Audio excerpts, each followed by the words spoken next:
I handed a package to a man who had been buried for months. And that wasn't the part that scared me. After that night, the calls started. Drivers who couldn't sleep.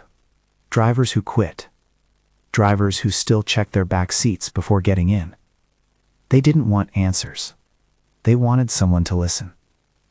What you're about to hear are 5 accounts they swear are true. Ordinary lives, ordinary jobs, that quietly opened a door the world keeps closed.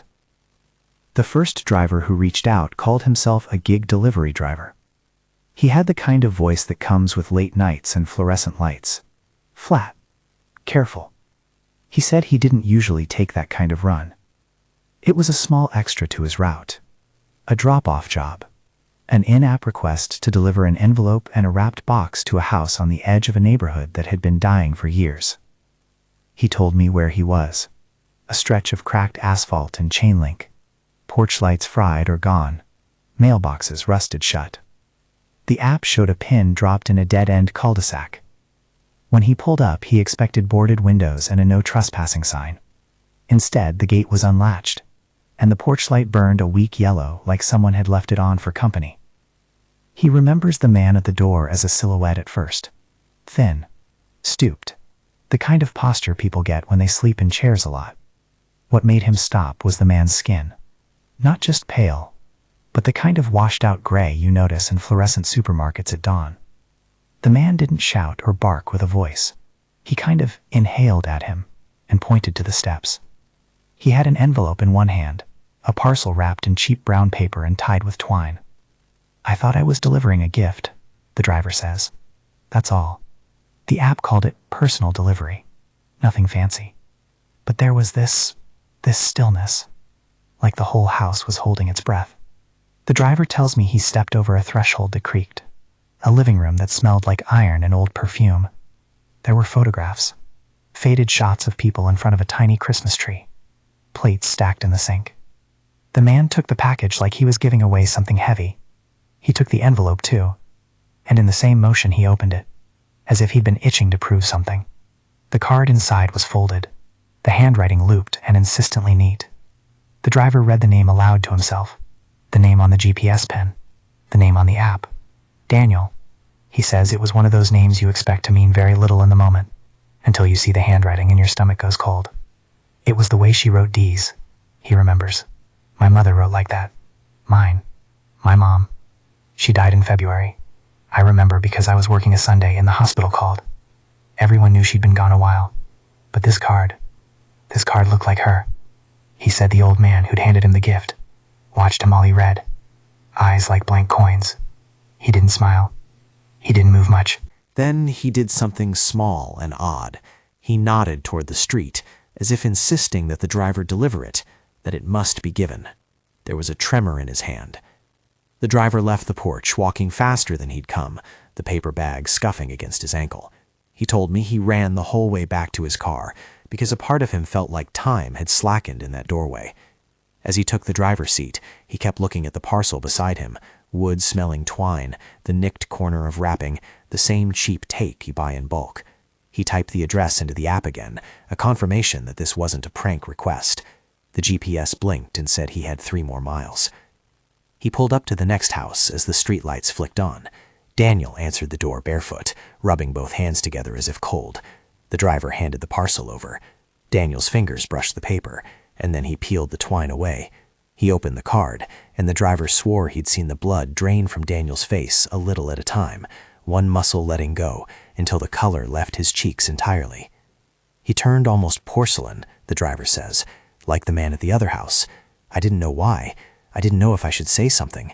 He didn't look at me. He just read the card, and his hand shook. Daniel read 2 lines, maybe 3, and then he looked up at the driver and said something almost too small to hear. My mom's handwriting. He told the driver later that the name on the card wasn't just any signature. It was the nickname his mother used, an inside thing that only their family would use.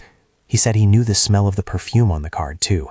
He knew the exact way his mother had folded paper. I asked him if she was alive, the driver told me. He laughed like it was a joke, but not the funny kind. He said no. She'd been buried last winter. He told me they closed up the house after the funeral. The driver could feel the world narrowing around this detail.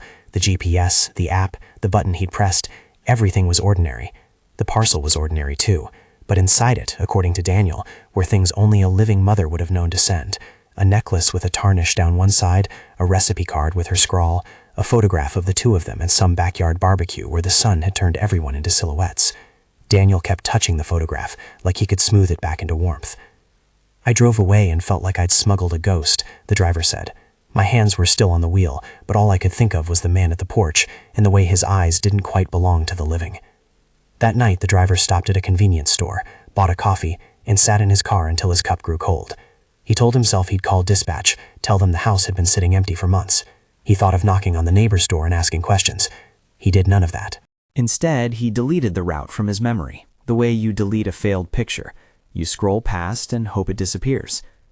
A week later, he passed the same cul-de-sac on the different job. The house's gate was chained, windows boarded. Someone had painted "sold" on a piece of plywood and propped it against a mailbox. He pulled over, heart hammering, and called Daniel. The number went straight to voicemail. A friend of Daniel's finally answered a day after that and said Daniel had been acting strange, listless, like he'd lost that particular hunger for mornings. He told them about receiving things, like a whisper from the past. They laughed and told him to sleep. He'd offered to let the driver keep the photograph. The driver told me he passed on the offer. He said, "Keep the photo. I don't know what it means." Then his voice broke, and he asked me not to tell anyone because he thought they'd think he was crazy, the driver remembered. When I asked the driver if he'd opened the package at the first house, he said no. He'd left it with the man. He remembered the man closing the door with a slow, sure motion. He remembered the way the man had turned the knob as if he'd handled the thing all along. He remembered the old man's hand lingering on the wood. And later, when he pressed the app for the delivery details, the timestamp matched his memory. He'd picked up the package, he'd driven it, he'd delivered it. But the idea of how something like that could be sent from someone who had died months earlier, how a parcel could find its recipient after the sender was gone, occupied him in a way that was not comfortable. That was the word he used a lot, occupied. He felt like a conduit more than a courier.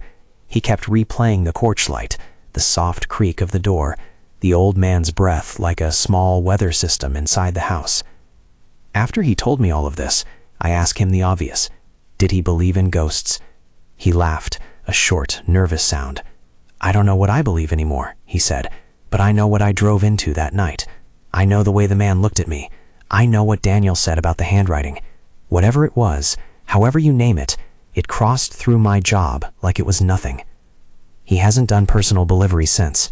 He still takes ride shares and food runs in daylight. He doesn't drive that route at night.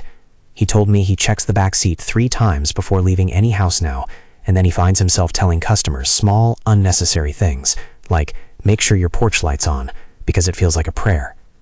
If you're the kind of person who follows channels like this, true horror, late-night confessions, you know the drill. A single oddity turns into a riddle that won't leave you alone. The driver who delivered Daniel's parcel couldn't prove anything beyond the unsettling facts. He could only tell what he'd seen, what he'd smelled, the way the card's handwriting matched a memory like a key. If you like true horror stories, hit subscribe. I've got more. These are first-hand accounts. They aren't courtroom testimony. They are what people said aloud when they could no longer keep it inside. The second call I got came from Robson. He'd been driving for 3 years, mostly nights. In between fares, he took runs for extra cash, airport shuttles, grocery drops, the usual. He had a big dog at home that he trained to sit on command. He sounded tired when he started, but not the kind of tired that comes from long hours. This was the steady exhaustion of someone who'd watched one small thing unmake his sense of safety. He told the pickup, a 24-hour supermarket at 2 in the morning, fluorescent lights humming, aisles half empty. The pin on the app said, "Express entrance." When he pulled in, a woman was waiting with 2 little girls holding her hand. One girl was normal, loud, chewing on a straw from a fountain drink, sneakers scuffed. The other was quiet and twisted inward, hair falling like a curtain over her face. The quiet one didn't look around. Her shoulders were hunched the way some people hold themselves to keep warm in a storm. Robson's descriptions were visual, exact. He remembered the silent girl's dress, a faded blue with tiny white daisies, frayed at the hem. He remembered the way her fingers clutched a plastic rabbit that had seen better days. He remembered the grocery bags, a 12-pack on the woman's left arm, a frozen pizza still in its wrapper. He remembered the smell, detergent, cigarettes, something sweet like cough syrup. He said he always noticed the small sensory things first. They tell you where the edges are. The mother apologized as they piled into the back seat. "Sorry," she said. "She's been having imaginary friend episodes. She says she talks to someone all the time. I know it's nothing, but it keeps her calm." Robson remembers the mother saying it slowly, like she was introducing him to a fact she didn't want to have to explain more than once. The lively girl jabbered about cartoons and colors. The quiet girl didn't respond. She sat hunched, her rabbit pressed to her chest, and looked out the window as if counting the lights. Robson remembers the dog back home seeming to match the mood of the child, restless, alert, sniffing the air like something had changed inside the car. "Something about her made the air thin," he told me, like someone had turned down the volume on the world. He tried to make conversation, because that was what you do in cars. Small talk is a weapon against discomfort. "Where you headed?" he asked. The mother gave an address 2 neighborhoods over. Halfway through the ride, the quiet girl reached up and touched the window with 2 small, flat fingers. Her hand didn't move because she was waving to anything visible. She tapped the glass and traced shapes with no meaning to anyone else. Robson watched her watch something he couldn't see. "Once," the girl whispered, without moving her throat, a sound barely there, like a moth hitting a lamp. The mother answered her softly, "Okay, sweetie, say bye-bye." At the destination, they piled out, and the mother said thank you. The lively girl skipped ahead, but the quiet girl hesitated at the threshold and turned like part of her was staying behind. The mother looked back at the empty space of the car and didn't seem to notice anything wrong. She scooped the lively girl and called, "Come on, wave goodbye." The lively girl, to Robson's astonishment, gave a big, cheerful wave toward the corner of the yard, a corner where nobody stood, under a porch light flickering like a single hopeful star. Robson watched her wave at an empty space and felt something pull tight across the back of his neck. He shut the door behind them, sat for a second, listening to the refrigerator hum from a neighbor's house and the distant cadence of someone mowing a lawn at 3 in the morning. He thought maybe the quick wave was the kid's way of saying thanks for the ride, but the way she looked, her eyes fixed on a patch of air, smiling at it, stuck in his head. The next day, Robson said he couldn't stop thinking about the girl's stillness. On a whim, or out of that same stubborn curiosity that makes drivers circle back for lost phones, he drove past the house in daylight. He told me he parked across the street and watched. The girls were in the yard. The lively one chased a bee. The quiet girl stood at the very same corner, hand up as if waving. Robson watched her with a long, quiet exposure of someone trying to catch a trick in the act. She stood there, hand raised, and waved to nothing for 15 minutes. When he called the mother later, just to make sure they got in okay, the woman said she thought her daughter's friend was harmless. "She's been waving at the air for months," she told him, in a voice that suggested exasperation, not fear. "It's like she's talking to someone who teaches her to be brave." She laughed in a way that didn't reach her eyes. Robson told me that wasn't the reaction he'd expected. He'd expected concern, a question, a request to be moved away from the car. The mother gave him a neutral, almost resigned explanation, and then asked him to take a different route when you could. Robson didn't take many night jobs after that. He told me the dog started sleeping at the foot of his bed in a way it never had before, eyes always tracking. He said he stopped picking up kids moving alone at odd hours. He bought a dash cam more expensive than he needed, not to catch anything in particular, but so he could prove to himself that he wasn't becoming unmoored. "People tell you weird things all the time," he said, "but this was the kind of weird that doesn't make sense if you hang it on a fact. It fits nothing, but it feels true. Those 2 girls looked, not wrong, just differently tuned. I don't know how else to put it." He told me he still wonders about the friend. He imagines sometimes the quiet girl with a face you could almost see through, holding its own small hand against the world like a secret. He said he feels protective and scared simultaneously, and urged to keep kids from looking at empty corners the way adults sometimes cover mirrors in hotels where bad things are said to happen. He said it's made him softer in small ways. He'll ask more questions at pickups. He double-checks seatbelts. He keeps a flashlight in the glove compartment. If the heart of these accounts is the ordinary breaking, Robson sits in the quiet seams, what people accept without comment, the way a mother shrugs, the casual infrastructure of a routine that keeps a strange thing from becoming a crisis. He didn't see a face materialize in the back seat. He didn't have a door slam or a voice whispering threats. He had an absence that took the shape of a child every time it moved, a silence that felt like a companion. The third driver to call that week did not want to be called by his full name. He answers to a nickname with a laugh that sounds brittle on the phone, and when he starts, he gets straight to the point.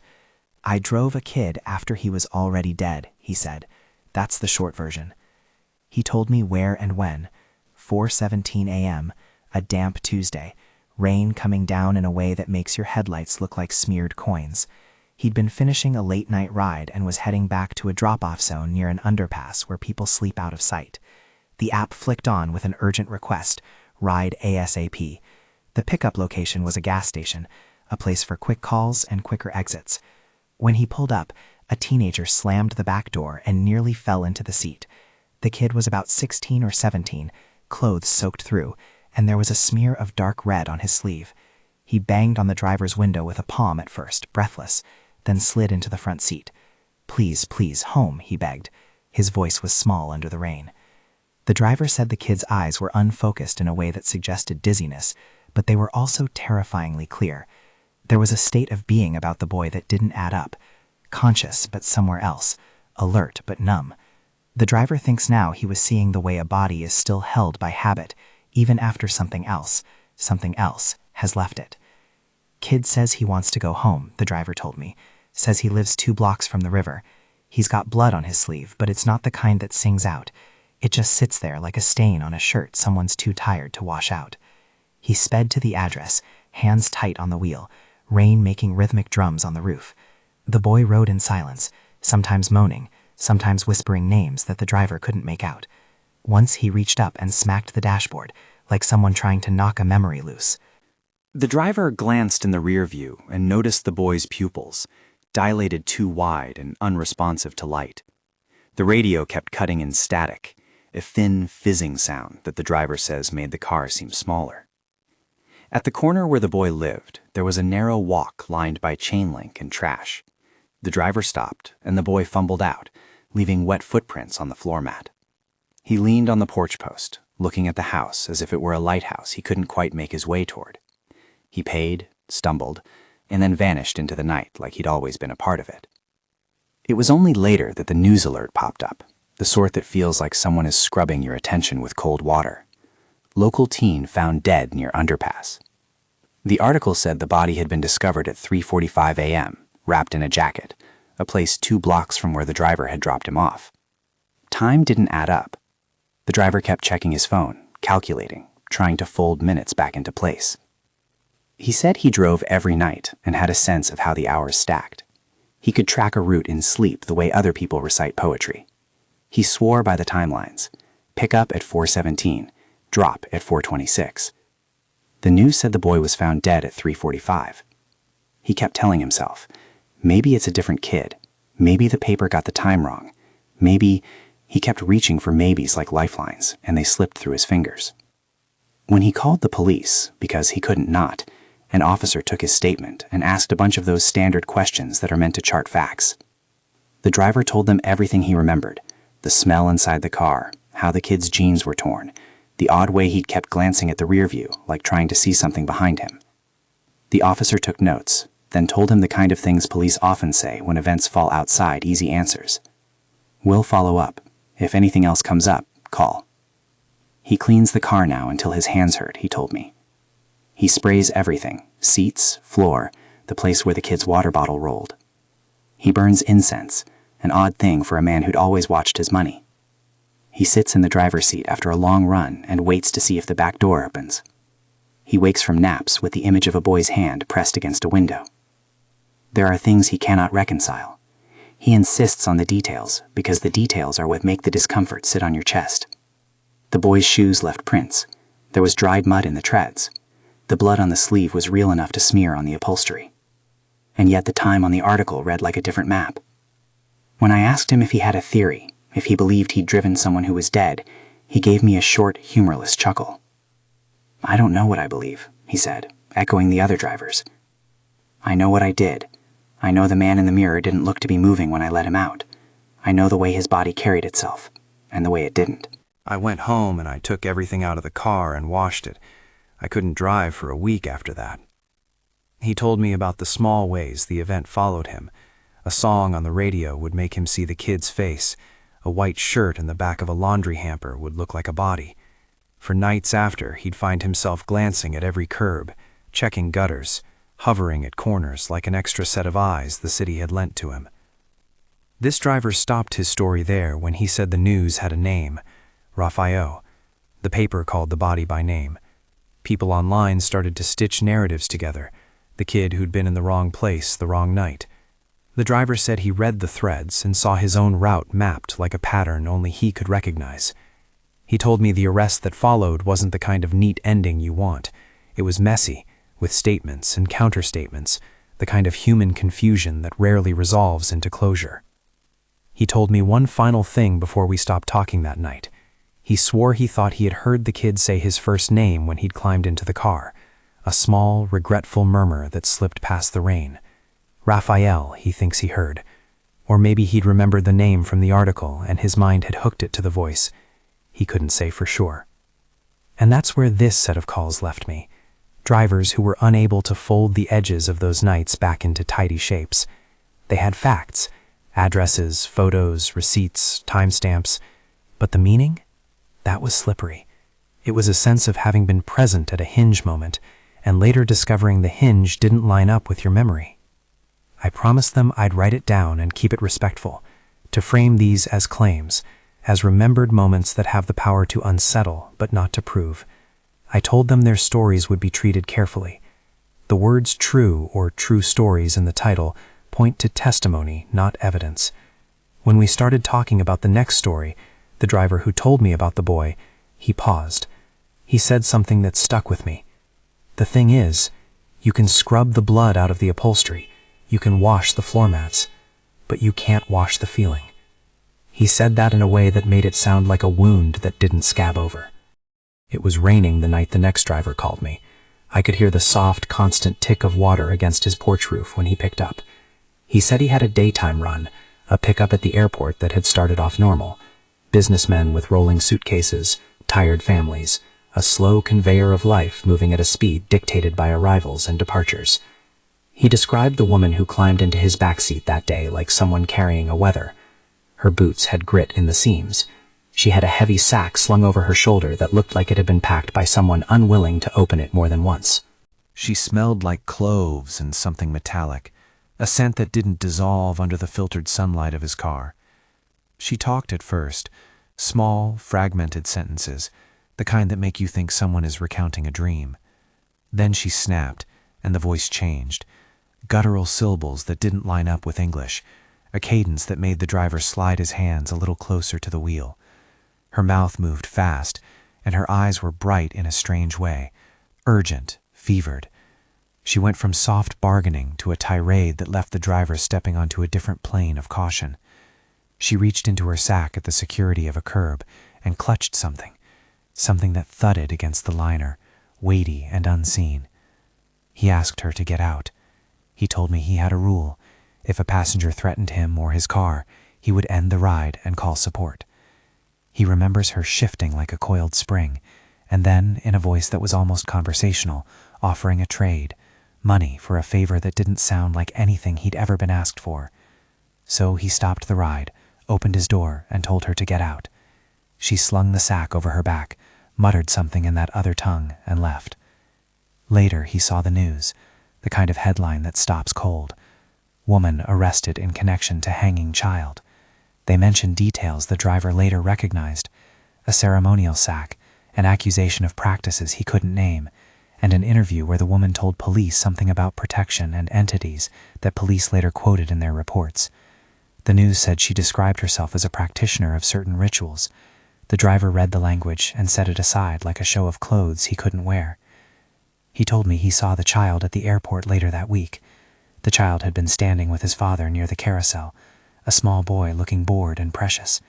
For a second, the driver thought it was nothing, but then the boy stepped forward as if summoned, and then, without a sound, simply wasn't there. The driver blinked, and the child's place by the luggage carts was empty, like a mark left by a hand on glass.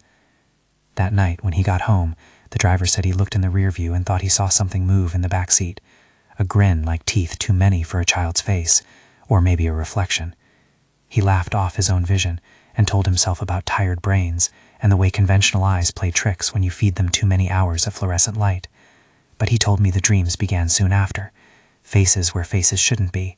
A child's laugh on the downbeat of a song at the grocery store. He quit driving soon after. He insisted he was not a superstitious man. He dismissed a lot of his own fear with practical steps. He changed routes. He avoided the airport on certain shifts. He stopped taking cash-only runs.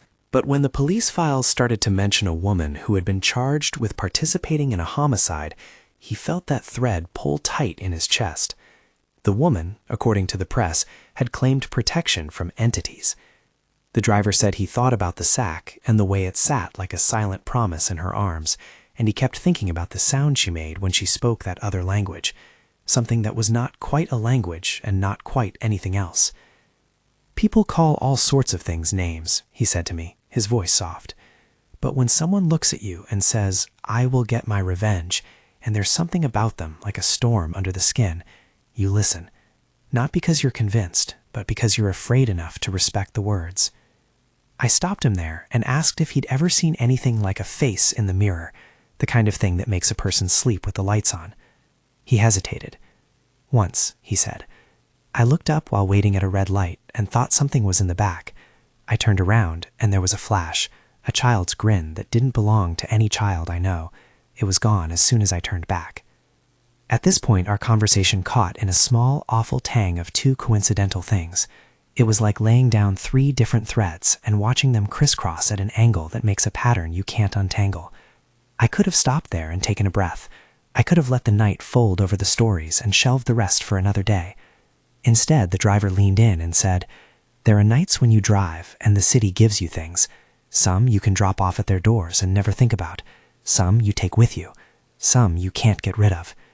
He told me about the way the air had felt heavier near certain rides now, like humidity that meant something else, pressure from things that weren't just weather. He started to check the back seat reflexively, not for a lost phone or a wallet, but for a hint of presence. He bought a pair of seat covers that made a sound like paper when you touched them, hoping noise would keep the stillness at bay. We were on the subject of presence when his voice trailed off and he said, "There's one other thing. I haven't told anyone this because it sounds stupid even telling you, but..." He stopped, swallowed, and then continued in a smaller voice. "The same night I picked up that woman, when I was cleaning the car at home, my dog, Tico, started growling at the back window. Tico never growls. He whined and wouldn't for an hour and wouldn't come inside. The next morning there were claw marks on the back door like he'd scratched and scratched until his nails bled. He said it like he was giving me a detail that would prove nothing and everything at once, an animal's unease as a stand-in for the human mind's sense of wrongness. I could hear the rain still on his roof when we ended the call. He promised me he'd send a copy of the police report if anything else turned up. He hasn't yet, at least not the ones I have. And that is where my notebook filled for the evening. The parcel given after a funeral, the quiet child who waved at the air, a teen who might have been carried after death, a woman whose presence left strange marks on the city. There was a pattern forming in my head, ordinary objects and routes that felt like lanes into a place people usually avoid. I closed my laptop, turned off the light, and checked my back seat anyway. The small rituals you pick up from haunted conversations are often more about reassurance than anything else. They are the ways you tell yourself the world is still organized. When morning comes, I'll read through the other messages. There are more drivers who called after those nights, and one of them, a man named Luis, asked that I come to his house and listen in person. He says he won't talk over the phone. He said, "Some things are better said looking someone in the eye." He sounded like a man who had been given a push he didn't ask for, and now he needed to set it down somewhere. I agreed to meet him. I like face-to-face conversations when the subject is fragile. He offered coffee and a cigarette in a living room that smelled like lemon and old paperbacks. He told me the story about the way a woman entered his car that afternoon, a day that should have composed itself into a normal route. He began by describing the sack she carried, heavy and dusty, and the way she sang under her breath when she wasn't speaking to him. But the part that made him stop and lower his eyes was the end. "A child's teeth," he said, a phrase that hung in the air like an unfinished line. He told me if he said it out loud, his voice would crack, so he sat in the dim lights while he pulled the rest out, the way you might pull a splinter and then wince at the blood. He led me along small, practical steps, where he'd been, what he'd done, the moment she turned, and the child who had vanished. And he finally said, quietly, "I knew I had to get away. I turned off the app and went home. I haven't taken a child alone since." We sat with that. I asked him the questions I always ask when people tell me they're scared in ways the rest of the world labels impossible. He answered with soft honesty. He said he wished he could forget the sight he'd seen in the mirror that night. He'd quit driving for good 2 weeks later. He told me he caught himself 3 times reaching for his phone to call me with new details, as if the stories had a way of growing teeth if you tried to starve them. I left by promising to write what he told me, to thread it into the others, to be careful with language. He stood at his door, smoke in one hand, looking at the street like it might open and reveal what had been crouched behind the ordinary. He didn't wave. He didn't close the door.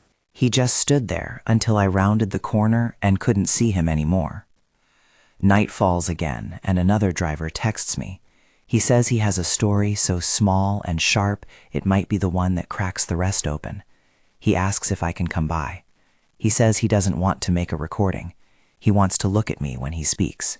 I tell him I'm coming. The city lights smear across my windshield, and the radio hums a low, familiar noise. I don't know what I'll find tonight. I don't know if any of these threads tie up into a sensible knot. But I know this. Once you open your ears to the kinds of stories that come from people who spend more time inside cars than inside homes, you start to see the city as a lattice of moments where the ordinary and the inexplicable meet. And every so often, one of those moments slips through the seams and asks to be noticed. The next driver will tell me about a girl named Milena and an older woman who didn't breathe. He will tell me about the way his hands went cold and the way someone thanked him for his kindness in a voice that may have come from beyond. He will unfold a last-minute confession that leaves the air in the room different. He asked me, before we hung up, not to rush him. He said simply, "When you get here, I'll show you where she sat." I turned down the street towards his house, the city humming, my pulse a little higher than it had been this afternoon. The dash clock glowed, my headlights cut through the mist. I caught myself glancing at the back seat, as if expecting to find something there waiting for me. The car holds secrets. Sometimes they look like parcels, or sometimes they look like passengers you never asked to carry. Luis lit another cigarette and watched the smoke swallow the living room lamp.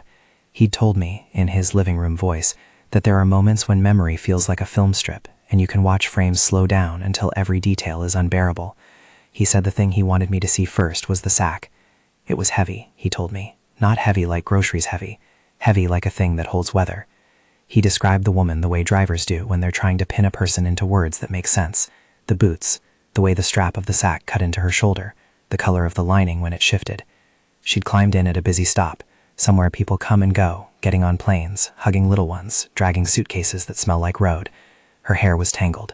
She smelled of cloves and copper and something that made Luis's mouth go dry. At first, she spoke like someone half lost in thought. Then the tone changed. Luis said it was an animal shift, an old human voice dropping into a sound that belonged to some other register.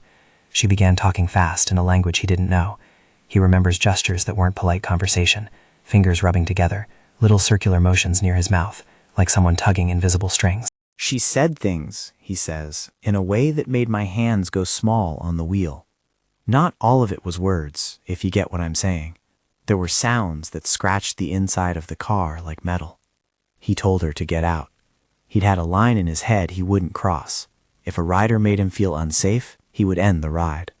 That's a practical code, the kind you make when you realize strangers in your car can be the sort of trouble that ruins your week. She didn't protest, at least not in English.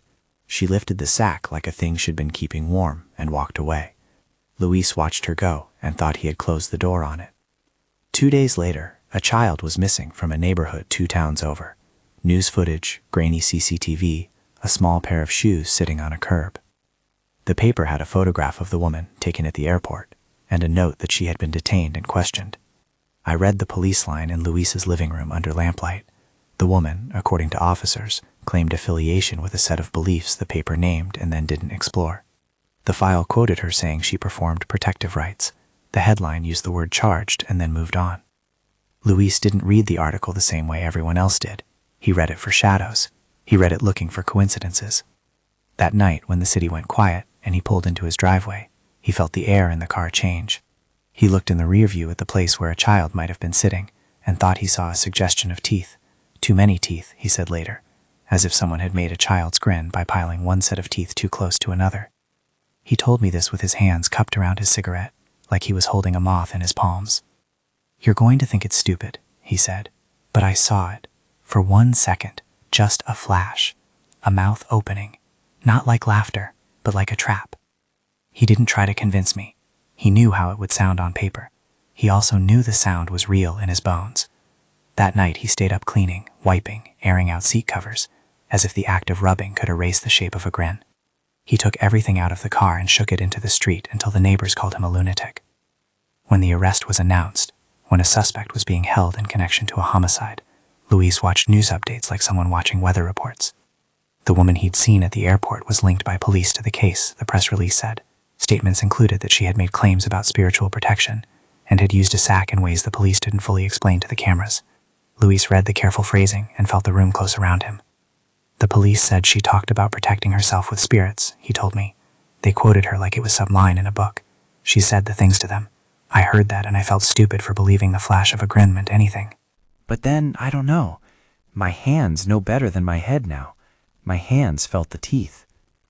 He stopped taking day jobs at the airport. He changed his routines. He started driving routes with more people because the silence of a nearly empty car made the world leak through the seams. He bought a mirror shield, the cheap kind that tacks to the rear view and gives you a smaller, closer view of the back. And he kept one seat empty, as if that would confuse anything that tried to make itself comfortable.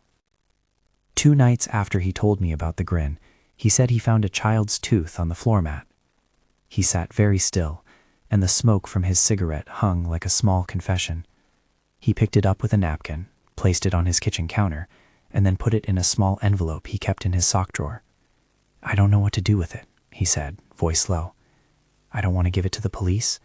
I don't want to throw it away. It seems wrong to just clean it up." When the police called him for a statement, he told them about the sack, about the woman at the airport, about the grin. They took notes. They asked the questions officials always ask: times, locations, descriptions. They didn't ask about teeth. He didn't volunteer that detail. Some things, he told me, felt like they belonged to another language. Luis quit driving within a month. He gave the app his reasons, family obligations, he said publicly. He left his keys on the kitchen table that night, and when he turned off the lights, he found himself checking the back of the house 3 times before he fell asleep. The envelope with the tooth remained in his sock drawer, like a small, terrible talisman he didn't want and couldn't throw away. People say the mind plays tricks, he told me, and maybe it does, but there's a difference between a trick and a thing that keeps whispering. Even now, when I pass an airport, my palms go damp. When I clean a car, I look at the floor like it's a place something could come back to. When Luis stopped, the calls didn't. Sometime later, a different driver texted to say he had a night job he couldn't shake. That was how I met Joao. Joao's voice on the phone was quieter than Luis's had been in person. He started with how he worked nights and liked the anonymity of a steering wheel between him and the world, just the app, the route, the tiny white light of his phone. That night it was rain again. Rain seems to be the city's way of inviting its secrets into cars. Streets become gloss, faces blur, the world gets easier to misplace. He picked up a group outside a bar, a young woman who had been drinking, a friend with an arm around her, and an older woman who did not speak. The driver remembers the older woman more than the others, still like a statue you keep in a house because you don't want to look at it too closely. They got in and the woman didn't buckle a seatbelt, Joao said. She just sat. Her hands were folded in her lap like an old habit. She never said a word. She didn't even have the little telltale sniff that most people do when they're drunk and trying to find their voice. The younger woman, Milena, Joao would later tell me, stumbled into the front seat and curled over, face flushing and pale by turns. Her friend gave him an address, and the car pulled into the night. The radio hummed on a low station because Joao liked something to break silence. The air smelled like spilled beer and wet pavement, and something else, a faint floral note that didn't belong to the bar. Halfway through the ride, Milena got sick. Vomit is a human smell that fills up a car in the second it hits fabric. The friend reached around with napkins and apologetic hands, and Joao pulled over, heart clenching with that nanny instinct drivers develop, the urge to make things practical, handy, and solved. The older woman sat perfectly still, expressionless. Her hands, she never said a word. She didn't even have the little telltale sniff that most people do when they're drunk and trying to find their voice. The younger woman, Milena, Joao would later tell me, stumbled into the front seat and curled over, face flushing and pale by turns. Her friend gave him an address, and the car pulled into the night. The radio hummed on a low station because Joao liked something to break silence. The air smelled like spilled beer and wet pavement, and something else, a faint floral note that didn't belong to the bar. Halfway through the ride, Milena got sick. Vomit is a human smell that fills up a car in the second it hits fabric. The friend reached around with napkins and apologetic hands, and Joao pulled over, heart clenching with that nanny instinct drivers develop, the urge to make things practical, handy, and solved. The older woman sat perfectly still, expressionless. Her hands didn't move when Milena flipped her head to the side. When Joao turned to reach for the napkins, the older woman shifted a fraction. She looked at him, and something about that look made his heart go flat. "You're a good man," she said. It was not violent. It wasn't dramatic. It was quiet and flat and oddly intimate. The kind of sentence old people sometimes give you when they must trust you with a thing you didn't ask for. Joao blinked. He didn't remember touching his brakes. He remembers the way the world seemed to shrink to the small space between them. The light from a street lamp cut into the dashboard, the smell of Milena's hair, the faint tick of a cooling engine. He turned back to speak to the friend, and when he looked again, the older woman was gone. Not out of the door, there were no footprints in the wet curb, but gone as if she'd unstitched herself from the seat. The friend swore that the older woman had always been in the back, that she'd seen her come in. Milena, huddled and shivering, kept her eyes closed. Joao sat in his car and counted his breathing, each inhale a slow, pointed thing. He checked the back seat like someone checking a room for burglars. No bag, no sign, only an indent in the upholstery where someone had been sitting. He drove them the rest of the way in a fog of small practicalities. Where to pull up for the building, how to get to the lobby without a stare. The friend's gratitude was automatic and blunt. Money, thanks, a hurried goodbye. They left as if nothing had happened. But Joao told me later he felt as if someone had folded something into him and left a crease. Later that night, Milena's father called the dispatch office. Things like intoxicated daughters and late-night rides, and with protective fathers dialing numbers, and Joao's number came up in the police blotter. He expected questions about fare or route. Instead, the man on the line said only one thing. "My daughter said there was an old woman in the car. She described her to me." The description. "Do you know the house she mentioned?"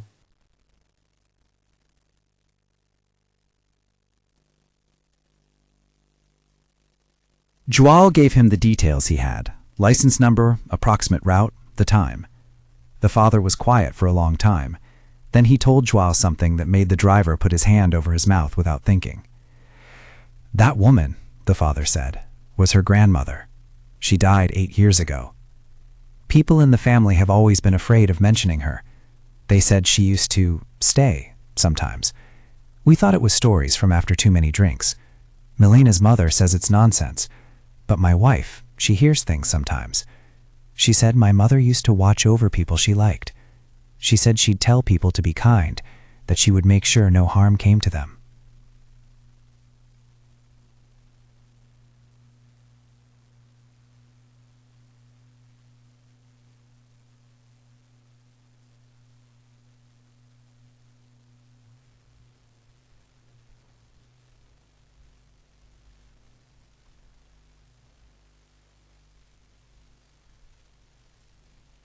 She died 8 years ago. People in the family have always been afraid of mentioning her. They said she used to stay sometimes. We thought it was stories from after too many drinks. Milena's mother says it's nonsense. But my wife, she hears things sometimes. She said my mother used to watch over people she liked. She said she'd tell people to be kind, that she would make sure no harm came to them.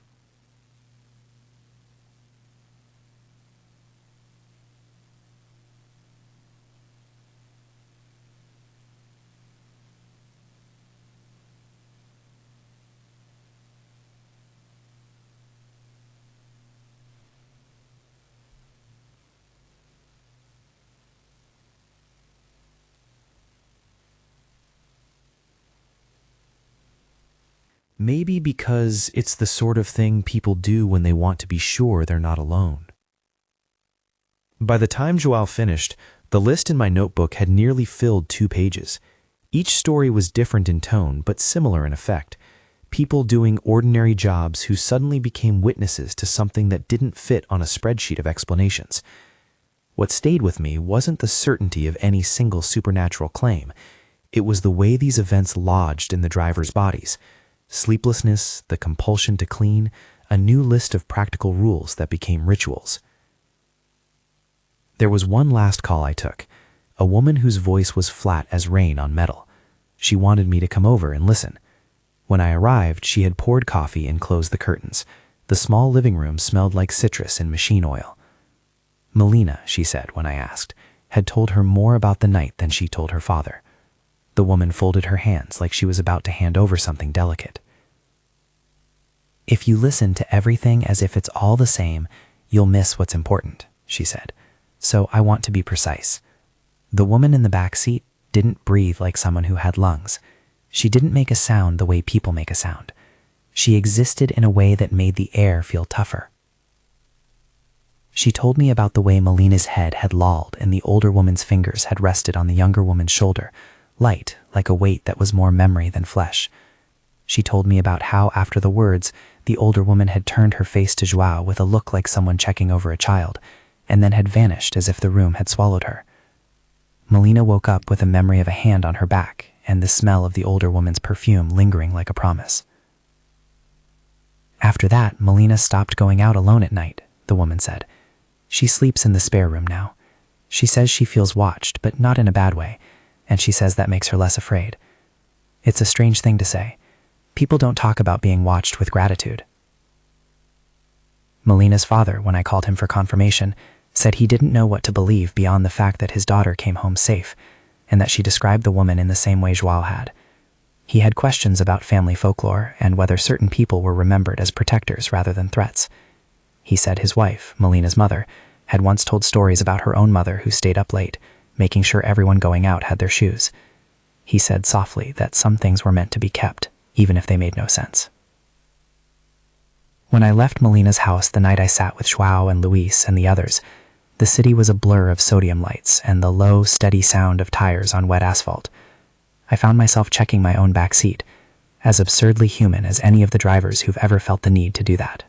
There's a small ritual in a lot of these stories, the checking, the extra piece of precaution, the simple acts that become something like prayer. Across these stories, you can see a few common threads: an ordinary task, a particular smell, a detail that refuses to be ordinary, a handwriting curve, a child's wave to empty air, a tear in a sleeve that reveals old blood, a sack that seems to carry the weight of weather. The drivers are left with proofs that are simple and maddeningly ordinary: timestamps, receipts, footprints, a photograph, a vial of something found under a seat. They also have something for which there is no receipt, a feeling that the world has a seam, and that on certain nights, something manages to slip through. I won't pretend to explain how these seams work. I won't say that what these drivers encountered was definitively one thing or another. The word true in the title here is the only honesty I can offer. These are first-person claims. They spoke to me. They insisted on being written down. Their voices were raw, often near tears, often punctured by the small laugh people make when they're trying to keep fear at bay. They wanted to be heard more than they wanted to be proven right. And yet, there's a pattern to the human side of this. The way a job that used to be rote becomes sacramental. You begin to close the door more gently. You start to say, "Be safe," like it's a prayer. Drivers in these accounts picked up habits as if habits were defenses. They clean upholstery until thumbs ache. They check rear-view mirrors twice. They buy brighter flashlights. They stop answering certain pickup types. They keep small envelopes with teeth or photographs in drawers, like evidence of nights they don't fully own. Some of them quit. Some of them continue and do the work with a new sort of tenderness. What unsettles me most is how ordinary details anchor these events.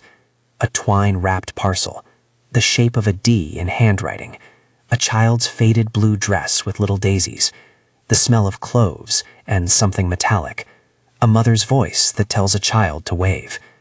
These are the hooks that make the uncanny possible, everyday things that allow a city to seem like a place with hidden rooms. If you drive for a living, you know the economy of gestures, a nod at the curb, a half smile, a tap on the app. These are the small human things the city trades in. In each of these stories, those small things became gates. A driver who picked up a parcel became an unwitting messenger. A man asking for help at 4 a.m. asked to be driven the last road home, and the ride became a seam between minutes.